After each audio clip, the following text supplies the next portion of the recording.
হলিউডে নেমে এলো গভীর শোকের ছায়া। প্রখ্যাত নির্মাতা রব রেইনার ও তার স্ত্রী মিশেল রেইনার আর নেই।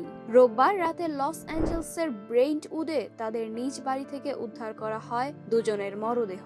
ঘটনাটি প্রাথমিকভাবে সম্ভাব্য হত্যাকাণ্ড হিসেবে তদন্ত করছে পুলিশ, যদিও এখনো আনুষ্ঠানিক কোনো ঘোষণা আসেনি। যুক্তরাষ্ট্রের একাধিক গণমাধ্যম CNN, ভ্যারাইটি, TMZ ও অ্যাসোসিয়েটেড প্রেস মৃত্যুর খবরটি নিশ্চিত করেছে। নিহত দুজনের বয়স যথাক্রমে ৭৮ ও ৬৮ বছর, যা রব ও মিশেলের বয়সের সঙ্গে মিলে যায়।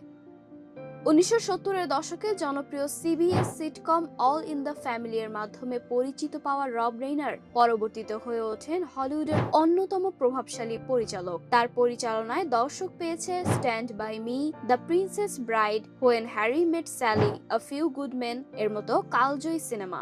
এই মর্মান্তিক ঘটনায় শোক প্রকাশ করেছেন হলিউডের অসংখ্য তারকা ও নির্মাতা।